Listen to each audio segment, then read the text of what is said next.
Buda Idea, el podcast de Budea sobre construcción industrializada con madera técnica. Presentado por Octavio Ullá. Muy buenos días y bienvenidos a un nuevo podcast de Good Idea, el podcast de Budea. En esta ocasión nos acompañará Gonzalo Anguita, director ejecutivo de FSC, y con él repasaremos las fases más iniciales de la madera que utilizamos en las edificaciones de Budea. Sabremos por qué es importante hacer una gestión activa de los bosques, qué es la silvicultura y por qué es importante el asegurarnos que la madera que utilizamos viene de bosques certificados. Haremos un repaso integral a la importancia de los bosques, de la biodiversidad y del origen de la madera. Os dejo en este nuevo podcast. Que lo disfrutéis. Buda Idea, el espacio para hablar sobre construcción industrializada con madera técnica en el que se dan cita los protagonistas y referentes del sector en España. Muy buenos días. Como hemos dicho en la introducción, estamos aquí con Gonzalo Anguita, director ejecutivo de FSC. Muy buenos días. Hola, buenos días. Bueno, Gonzalo, muchísimas gracias por estar aquí en el podcast de Good Idea de Gudea, porque para nosotros, como sabes, la construcción en madera es nuestro core, es con lo que empezamos, pero para nosotros es muy importante el origen del material, ¿no? Y estás tú aquí para contarnos muchas cosas. Cuéntanos primero, para hacer un poco de introducción, cuál ha sido tu trayectoria. Vale, bueno, pues yo vengo siendo responsable de la organización en España desde hace 10 años aproximadamente. La organización tiene una vida de 20 años en España, 30 años a nivel internacional. Mi experiencia previa a, bueno, pues a ser el director ejecutivo de esta organización, vengo de trabajar durante bastantes años, 8 años. Estuve trabajando en el grupo ADEO, el Leroy Merlin, en el área de compras. Y bueno, pues trabajaba con los jefes de producto, las áreas de abastecimiento y de sostenibilidad de los materiales de las diferentes familias de producto. Antes que eso, bueno, pues he trabajado en el área de consultoría, trabajé unos años en Bureau Veritas y bueno, pues en Bureau Veritas, bueno, pues tuve la suerte de poder contactar con muchas empresas, no solamente en España, viajé también bastante por otros países. Y bueno, pues antes que Bureau Veritas he vivido y he trabajado también en Inglaterra. ¿Y qué hacéis en FSC? ¿Cuál es vuestra misión?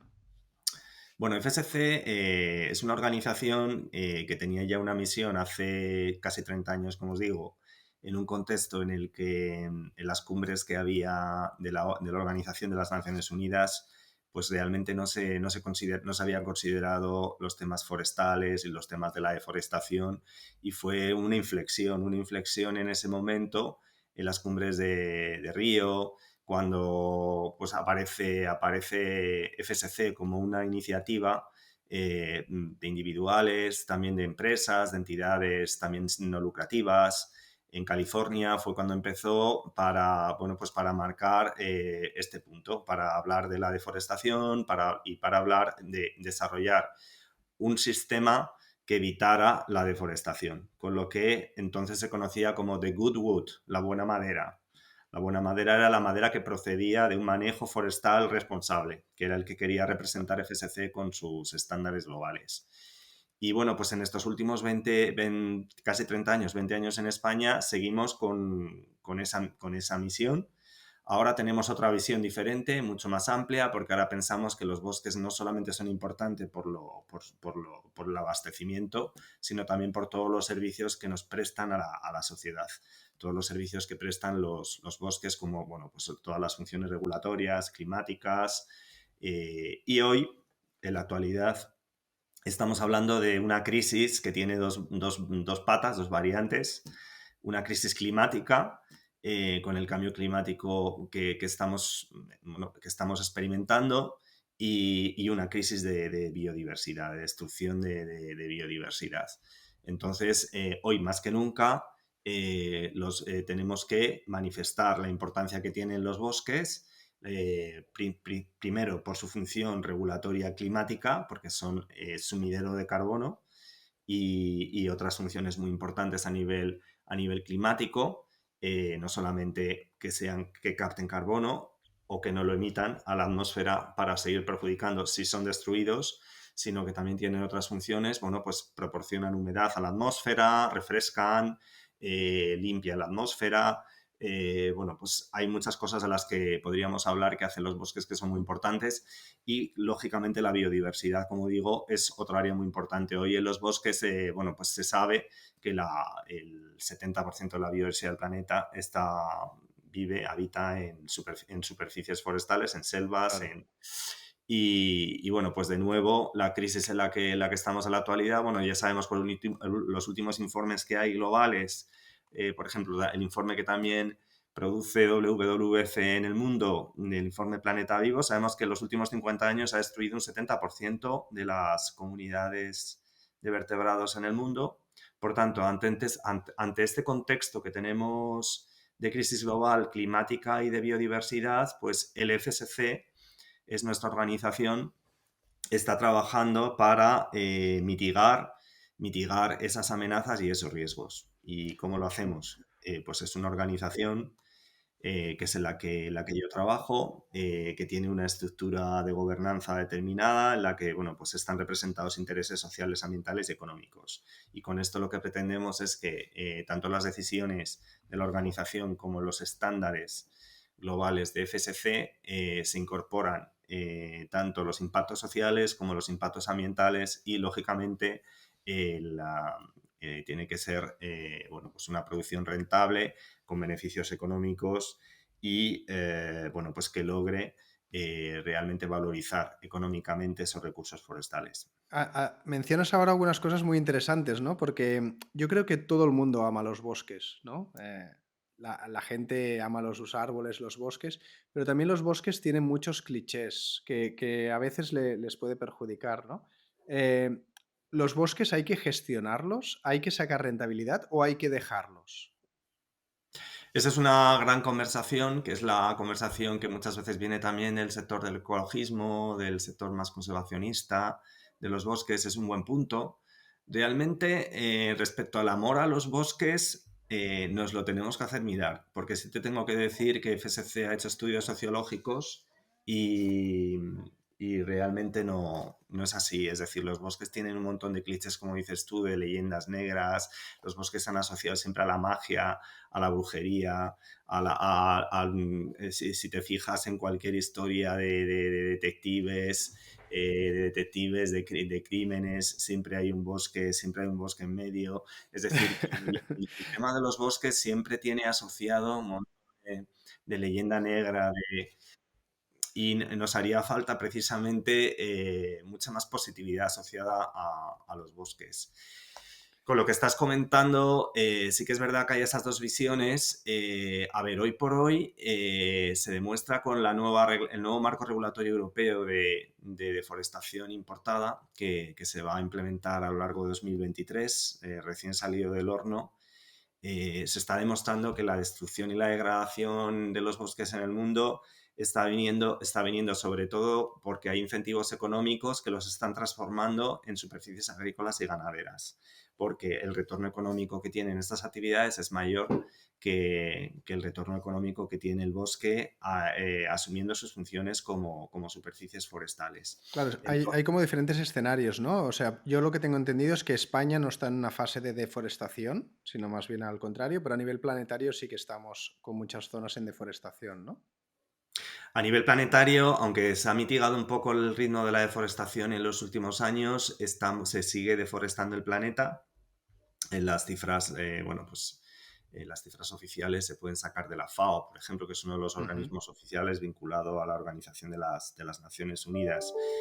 En España y en el contexto europeo está creciendo las superficies forestales, pero hay importantes amenazas y nuestras superficies forestales están siendo muy vulnerables. Es decir, una cosa es si están creciendo al ritmo deseado y otra cosa es la calidad de esas masas forestales y su estado sanitario. Entonces, a día de hoy se puede decir que las superficies forestales muy a menudo, también hay informes que lo están demostrando, están bastante degradadas. Y en España no podemos tampoco tirar muchos globos al aire porque el estado sanitario es dudoso en muchos casos. O sea, hay unos inventarios forestales que se van produciendo a partir del ministerio, algunas comunidades autónomas también así lo están produciendo, pero bueno, estamos viendo primero la vulnerabilidad que tienen nuestros bosques a los incendios forestales y al cambio climático que se está produciendo. No olvidemos que este año, en 2022, se han destruido casi 300.000 hectáreas, que Claro. no es poco. Y luego tenemos el estado sanitario de esas masas que están ahora mismo en España, pero también en todo el contexto europeo se están produciendo enfermedades y pestes que están produciendo mucha mortalidad a nivel forestal. Luego yo creo que la conversación, que es justo lo que tú un poco comentabas al principio, no es tanto la cantidad de bosque que tengamos, si tenemos muchos, si tenemos pocos, sino que vamos a trabajar en serio para garantizar esa conservación de esas superficies forestales en el mejor estado y que puedan cumplir todos sus roles, porque son bosques mixtos, como decimos, o polivalentes, con diferentes multifuncionales, que están proporcionando madera, en muchos casos, para biomasa, para fabricar tablero, para fabricar otros elementos constructivos para la edificación, pero al mismo tiempo también están proporcionando unas funciones sociales y ambientales que son básicas para toda la población. Entonces, el hecho de lograr que el manejo sea el adecuado no es baladí, es crítico ahora Claro. mismo. Entonces, ahí es donde tenemos que poner nuestra atención. Aquí es donde entramos en algo que a mí me gusta mucho, es que cuando las conversaciones se vuelven más en tonos de grises que en blancos y negros, ¿no? Porque muchas veces va del cómo y no solo del qué, ¿no? Por ejemplo, a mí desde pequeño, y creo que a muchos nos enseñaron que el que corta árboles es el malo de la película. Entonces, ¿cortar árboles es bueno, es malo o depende de cómo se haga? A ver, todo lo que dices tiene interés. El cortar los árboles en una masa forestal que está en buenas condiciones, sana, que tiene una tasa de regeneración natural, es bueno para el bosque. O sea, tiene funciones positivas, aparte de darnos abastecimiento de productos forestales, de madera, principalmente, pues logras mantener esa masa o ese bosque en buenas condiciones. Luego, si la tasa de corta es inferior al ritmo de crecimiento natural o bien forzado de esa superficie forestal, lógicamente, bueno, pues es bueno para esas superficies forestales. Hemos demostrado que, por ejemplo, en España, en los bosques que llevan más de un siglo con planificación llevada a cabo por técnicos forestales, con instrumentos técnicos de gestión, Mm. donde bueno, pues el manejo es, como dices tú, el adecuado. La corta de madera no produce ningún detrimento a esa masa forestal, sino todo lo contrario. O sea, se ha demostrado que hay más regeneración, más bosque y más madera en el Claro. monte. O sea, lo importante no es si cortas o no cortas, sino si deforestas o no deforestas, eso sí que es importante, y también si mantienes esa biodiversidad, ¿no? Que también es un factor importante. La biodiversidad, afortunadamente, es algo que se ha incorporado muchas veces en el manejo silvícola en nuestro país. Lógicamente, bueno, pues ya desde el siglo XIX, yo creo que, como digo, los montes que llevan en España gestionados durante más de un siglo, bueno, pues en muchos casos los aspectos de conservación de valores naturales, de biodiversidad, ya estaban incorporados. Y, Genial. lógicamente, una organización como FSC, que tiene unos estándares globales donde tenemos 200 indicadores en el manejo, incorporamos muchos indicadores de verificación de impactos de valores naturales Qué bien. en las superficies forestales. Entonces, como dices tú, bueno, pues lo importante es que haya una planificación, que es una planificación llevada a cabo por técnicos forestales competentes y, lógicamente, como digo, que se considere que la regeneración es suficiente, la adecuada, para unas tasas de corta determinadas. Luego los aspectos, bueno, habría que hablar, hay muchos tipos de superficies forestales. Cuando hay bosques más o menos mixtos, seminaturales, hay otros bosques que llamamos, no son bosques, en realidad son plantaciones, pero que hoy por Mm. hoy son fuentes de abastecimiento. Las plantaciones monoespecíficas, que son un tipo digamos, de aprovechamiento forestal que se produce en todo el mundo y también en España, pues también tienen unas condiciones determinadas que sí se adhieren a los estándares de FSC. En este caso, aunque hay también unos requisitos legales, lógicamente en la dirección que tú dices, respecto a la conservación del hábitat, pues también con los estándares de FSC lo que estamos promoviendo es mejor actuación que respecto a una actuación que no se adhiere a esos estándares de manejo. Entonces, lo que estamos ahí promoviendo en esas plantaciones monoespecíficas es también bueno, pues, mejores impactos a nivel del hábitat, de la conservación, ¿no? Estamos trabajando en muchos aspectos que de otra manera se descuidarían. Nosotros en Gudea, uno de nuestros objetivos principales o por el que nacemos es el cambiar una industria que es gran emisora de gases efecto invernadero, sobre todo por el uso de hormigón y acero, y sustituir una parte importante de ese hormigón y ese acero por madera, ¿no? Pero nosotros decimos, no queda allí, es importante saber de dónde viene esa madera, que ha sido adecuadamente gestionada, ¿no? Y por eso estás aquí un poquito, por eso te hemos invitado y has querido participar, ¿no? ¿Por qué le dirías a alguien que no es importante solo el usar madera, sino que esa madera está certificada? ¿Por qué consideras tú que es importante? Es muy importante porque, bueno, estamos hablando al inicio de la conversación de todas las amenazas y los riesgos que hay, por un lado, de degradación, no solamente de destrucción forestal. Si una superficie forestal se adhiere a un esquema de certificación como es el de FSC, con los estándares de FSC, estás garantizando, por un lado, el origen de la madera y su trazabilidad y que esa madera procede de un bosque que está bien gestionado, con una serie de impactos sociales, verificados, ambientales y, lógicamente, estamos evitando la deforestación en ese bosque y la degradación en ese bosque, así como el mantenimiento de funciones sociales de ese bosque que son muy importantes. Eh, O sea, sería un poquito como en cualquier industria que utiliza recursos naturales, el asegurarse que eso tendrá sostenibilidad a largo plazo, ¿no? Que no es pan para hoy y hambre para mañana, sino que te aseguras tener un recurso que será válido para siempre. es un aseguramiento porque, lógicamente, la cuestión de la demanda de productos forestales, si no logramos una buena conservación y un buen manejo, pues va a ser un capítulo también crítico para todos los usos de la madera o los usos forestales en el mundo, porque, bueno, la demanda de producto de madera se ha incrementado en los últimos 50 años y bueno, pues las proyecciones que hay para los próximos 30 años es que se va a seguir incrementando la demanda del uso de la madera. Luego, además, hay usos de madera que son competitivos entre sí. Entonces, necesitamos garantizar el mejor manejo y recuperar, además, las superficies forestales que han desaparecido o que se han degradado. Necesitamos recuperarlas. Entonces, como digo, la certificación también es una forma de comunicarnos con la sociedad en general para que yo creo que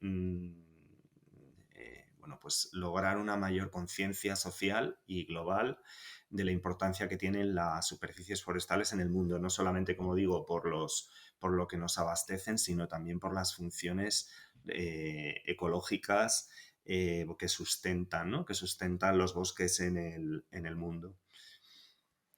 Y has apuntado mientras hablabas un tema que es crucial, ¿no? Y que me gustaría también tocar un poquito, que es, comentabas que tú tenías previsiones de que el uso de la madera va a ir creciendo.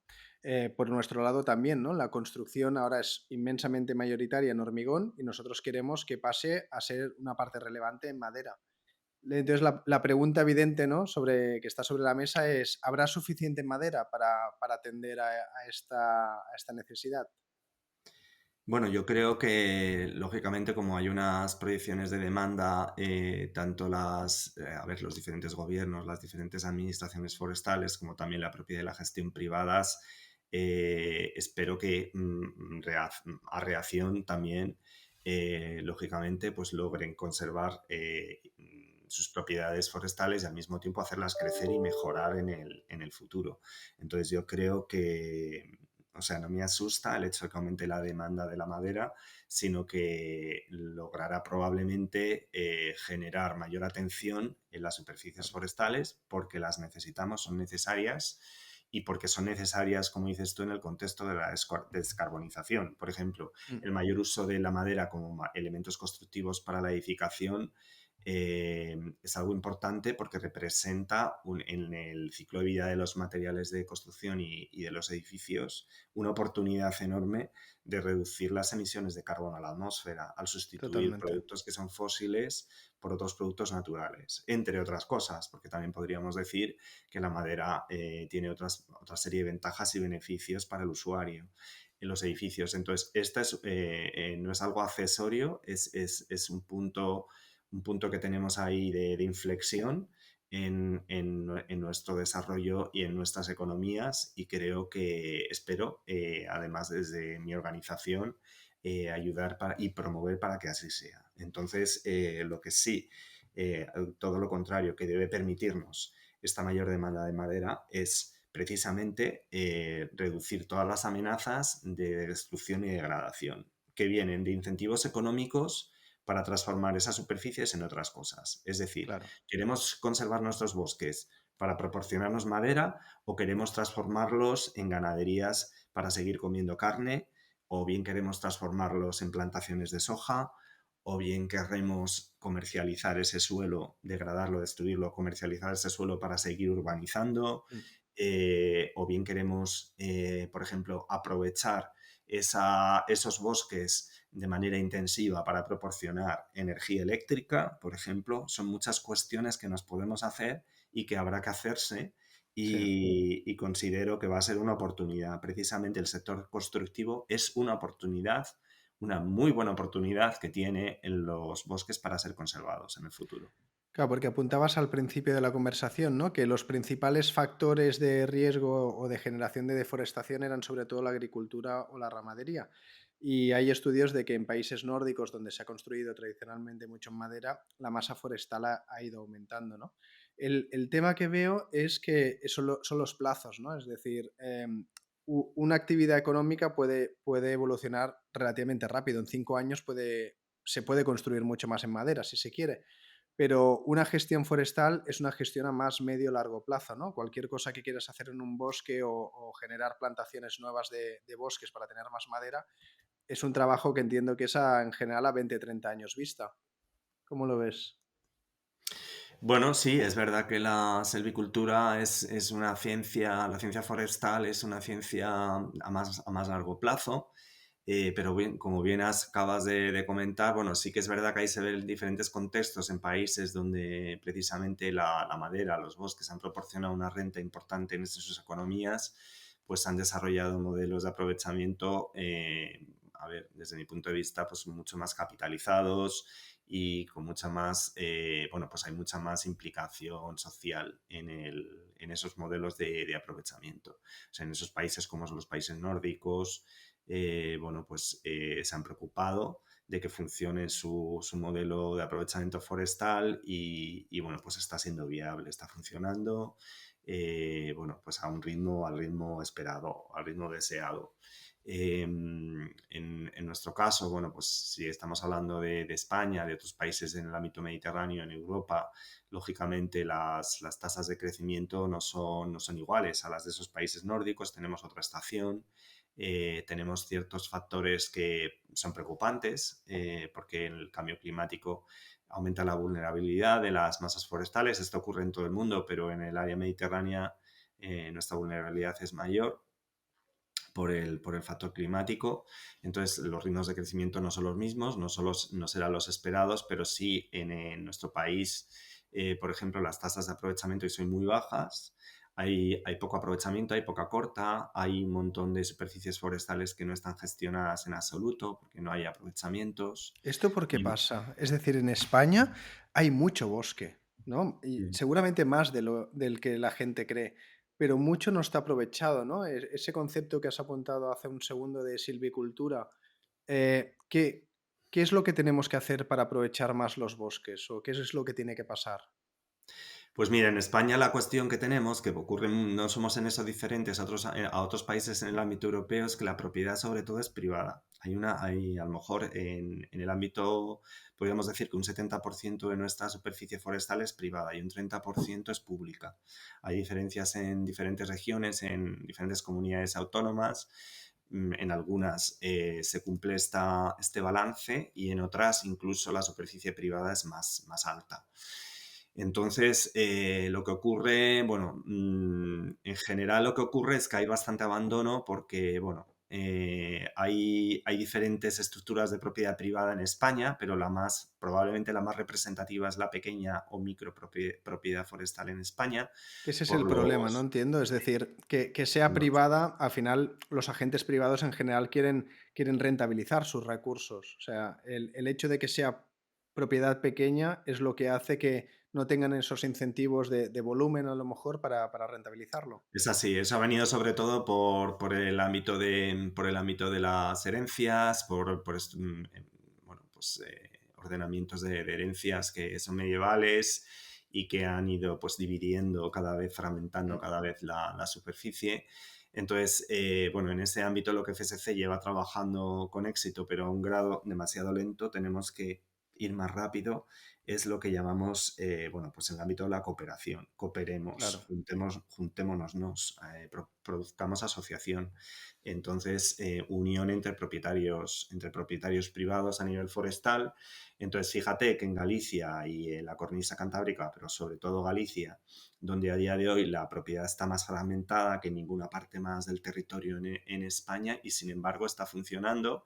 Es decir, bueno, aún así tenemos todavía mucho trabajo por delante, pero bueno, quiero decir que no es imposible. Comprobamos que es viable, que los propietarios se unan, que contraten a técnicos forestales que son profesionales que gestionan el territorio en mayores superficies. Entonces se puede racionalizar, simplificar tanto los costes como todas las operaciones forestales y es lo más oportuno. Entonces yo diría que lo que hay que hacer es encontrar oportunidades para que los propietarios se ocupen de gestionar sus superficies forestales. Y, bueno, pues digamos, en un contexto que es muy diferente al de los siglos precedentes, en un contexto en el que estamos, en el que se ha producido una gran emigración de las zonas rurales a las grandes ciudades, donde pues hay una gran desocupación del territorio y donde pues muchos de esos propietarios por un lado, pues viven en ciudades, son urbanitas, profesionales, entonces no tienen que ocuparse ellos mismos del manejo, sino que pueden delegar esa función Claro.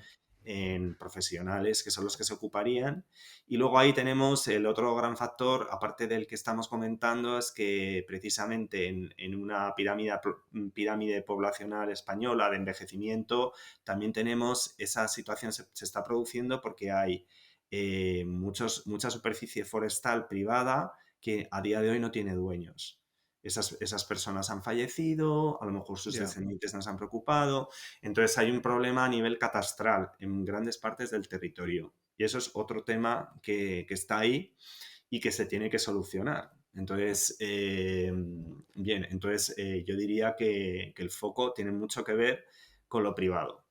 O sea, al final, Desde el punto de ujú, vista público, hay que decir que, bueno, pues que la propiedad y la gestión forestal públicas son un acicate, yo creo que logran, por un lado, dinamizar la gestión forestal. En este país es así, ¿vale? Por mm, el contexto, entonces tienes grandes territorios donde hay administraciones forestales que a día de hoy sí que están promoviendo más gestión forestal, más aprovechamiento con respecto a los privados, además en un contexto digamos, de mejor operaciones forestales que a lo mejor en lo privado que han estado más abandonados, o sea, están más listos, más preparados para asumir ese rol de aprovechamiento y abastecedores.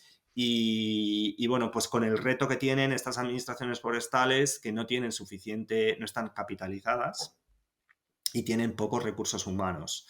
Entonces, al final, podríamos decir que uno de los factores fundamentales es el capital. necesitamos entrada de capital en esas superficies forestales, tanto públicas como privadas. Y eso se hace en un contexto de dinamización de mercados donde hay demanda, entonces entra el capital, hay retorno económico y logramos, digamos, entrar en el círculo del que hablábamos hace un momento, pues por ejemplo en los países nórdicos, donde llevan más años, pues con mercados más estables, con mercados más consolidados, donde hay mayor dinamismo en los aprovechamientos. En España podríamos poner el ejemplo de Galicia. En Galicia hoy sabemos que prácticamente es proveedor del 60% de la madera que se aprovecha en este Sí, país. Galicia y País Vasco, ¿no? Yo creo que son los dos principales polos de generación de madera aprovechable.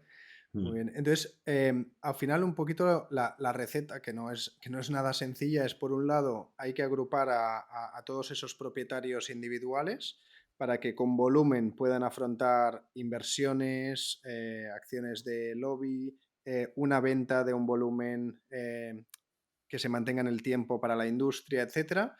Por otro lado, los que consumimos madera, pues intentar que cada vez sean consumos de más alto valor añadido, es decir, intentar pasar de pellets y palets a madera técnica para construir edificios, por ejemplo, y que entre esos dos elementos hagan que esa silvicultura y esa gestión forestal salga rentable para que realmente se haga, ¿no? Y eso pueda ir evolucionando con el tiempo.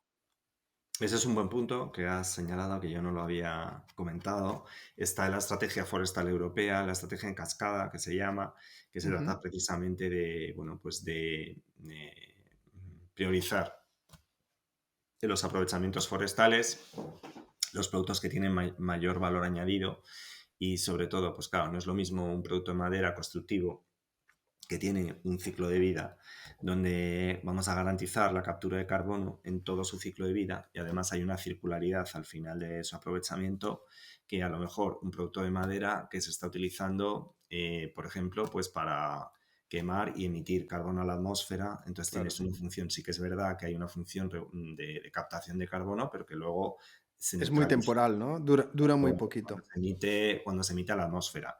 No quiere decir que CSC esté en contra de los aprovechamientos de biomasa, hay muchos tipos de aprovechamientos de biomasa, podemos Mm. hablar de eso también, bueno, podemos hablar de aprovechamientos térmicos, hay muchos tipos de pellet o de biomasa que se pueden utilizar, algunos de ellos son claramente beneficiosos, también representan una oportunidad para la sociedad para reducir mix energético que viene de fósiles todavía, de aprovechamientos como el carbón bueno, pues el gas natural. Entonces sí que sigue siendo beneficioso, pero también es verdad que, bueno, en el contexto pues tenemos que medirlo todo y lograr esa sostenibilidad. Como dices tú, está la estrategia forestal europea, acaba de salir el Plan Forestal Español, que todavía no lo he visto. Sí que vi Ujú. el marco de la Estrategia Forestal Española que presentó el MITECO en el CONAMA, en el Congreso, no, perdón, en el Congreso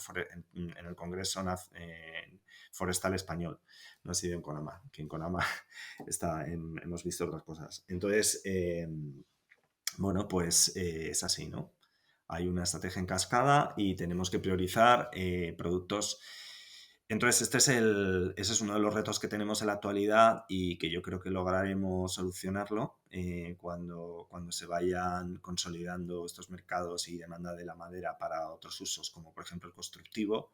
Tenemos que lograr profesionalizar los aserraderos, la transformación de la madera y, lógicamente, hay que virar y hay que pasar de aserraderos que a lo mejor estaban fabricando, porque es lo que sabían hacer, palets de Mm. madera, a trabajar en otros elementos, por ejemplo, elementos constructivos de madera. Claro, como Eh, CLT, maderas laminadas, etcétera, ¿no?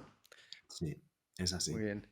Pues hemos llegado a la media hora que nos fijamos como objetivo siempre para los podcasts. Yo, por nuestra parte, ¿no? Por la industria, lo que me quedo es que esas previsiones de crecimiento de uso de madera se van a cubrir, que no hay un problema de madera y que por nuestra industria es muy importante el asegurarnos siempre que la madera que usemos tengan certificados para asegurarnos que viene de una buena gestión forestal y hacerlo lo mejor posible para que esa madera cada vez se revalúe más y dé más valor a la gestión forestal, ¿no? ¿Hay algo con lo que te gustaría acabar? ¿Algún mensaje por tu parte?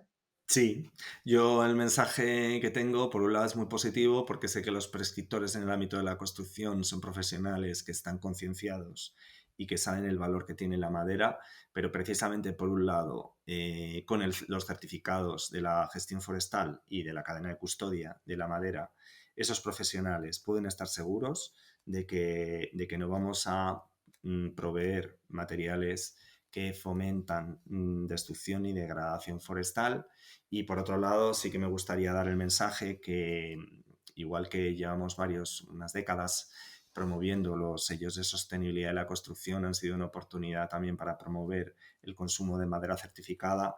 El FSC dispone de unos estándares específicos de proyectos con madera que pueden garantizar que todos los elementos o materiales de madera que se incorporan en un proyecto constructivo son conocidos y tienen un certificado de gestión forestal. Y que esto es una diferencia frente a lo que se estaba haciendo hasta ahora, porque hay otros estándares de sostenibilidad de la edificación como LEED, BREEAM, donde digamos que la valoración que se hace en la incorporación de la madera es insuficiente, simplemente se valora de una manera parcial. Estoy de acuerdo. Y nosotros comprobamos que con esos estándares puedo anunciar que tenemos el primer proyecto constructivo en España, aunque ya en Europa hay muchísimo, a nivel mundial tenemos ya 300 y pico certificados. En Europa, sobre todo, casi todos los certificados están concentrados en Reino Unido y en los Países Bajos, pero que espero que en España tengamos más oportunidades para que desde este edificio que está en Lugo, Impulso Verde, es un edificio dotacional público que está en la ciudad de Lugo y que ha sido el primer proyecto constructivo en España que se ha certificado con los estándares de proyecto constructivo FSC, que implican evidentemente que toda la madera utilizada en ese proyecto constructivo, en este caso, toda su madera tiene certificado de gestión forestal de cadena de custodia, pero es que además el proyecto constructivo lo tiene. Entonces yo creo que eso es una garantía de cara a los ciudadanos y usuarios y de cara a las partes interesadas y a los inversores. Entonces espero y animo y deseo que en el sector constructivo esto se tenga en cuenta. Genial, pues con esto nos quedamos. Muchísimas gracias por haber participado en este podcast, Gonzalo. Gracias a vosotros, Octavio. Un placer. Hasta luego. Gracias por escuchar un nuevo episodio de Buda Idea, el podcast de Budea. Te esperamos en el próximo programa para hablar de lo que más nos apasiona, la construcción industrializada con madera técnica.